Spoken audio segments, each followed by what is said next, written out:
Line खाली शुरू भइल बा, हमारे भाई लोग इतना गरज दिए। अरे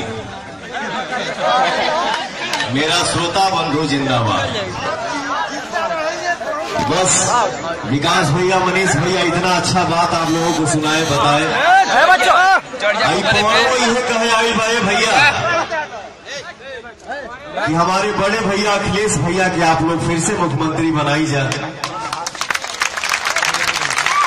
मनीष भैया, विकास भैया हमको बुलाए लखनऊ अखिलेश भैया से मिलने के लिए। मैं जाके मिला अपने बड़े भाई से। बाहर निकलनी तो हम यह कहानी कि हमके लगल है कि हम अपने सगे बड़े भाई से मिल के आए हैं। मैं उस आदमी का फैन हो गया, ये दिल से बता रहा हूं, और सारा दुनिया जानता है कि पवन सिंह यहां से नहीं यहां से चलता है। तो भैया हो, हमारे अखिलेश भैया के आप लोग फिर से मुख्यमंत्री बनाई जा। अखिलेश भैया के नाम पे एगो जोरदार ताली होगी कि चाहिए होगी। बढ़िया से भैया के हमारे एकदम जियो जियो से क्या बात है। भैया को हमारे मुख्यमंत्री फिर से बनाइए। इसके बाद देखिए जलवा, क्या खुशहाली हर घर में आएगी भैया। हर घर के नौजवान, बेटी बहन, सबके प्रगति हुई, सबके विकास हुई। कि हो कौनो बात कहा था तो बात सुनने की जरूरत नहीं है, ध्यान मत दिया जा। ठीक बा। अरे तलौकता सुनर समहिया भैया, अब जब न बधाइया हो सपाई। अरे लौकता सुनर समहिया भैया, अब जब न बधाइया हो सपाई। अखिलेश जी के झंडा लहराई हो सपाई।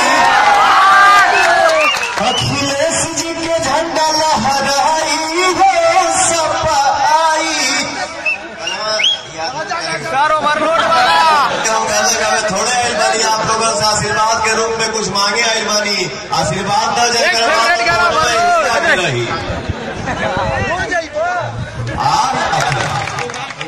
कि हमको हतानी खास कहू करो विश्वास।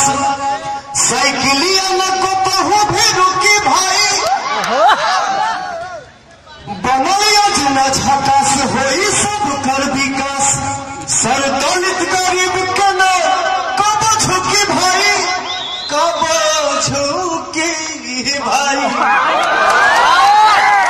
हर केहू से नहीं खेल रही है भैया, केहू से नहीं खेल रही है भैया।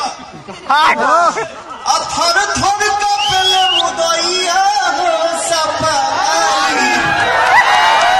अखिलेश जी के झंडा लहराई हो सपाई। तो भैया हो, हमारे अखिलेश भैया के फिर से मुख्यमंत्री बनाई जा। पवन सिंह की जितनी शूटिंग होगी फिल्म, अभी गदर हमारा आई रहा है 2016 में, आप लोग खूब हिट करौनी जा। अब भोजपुरिया राजा के एगो गाना यूट्यूब पे गर्दा मचौले बा,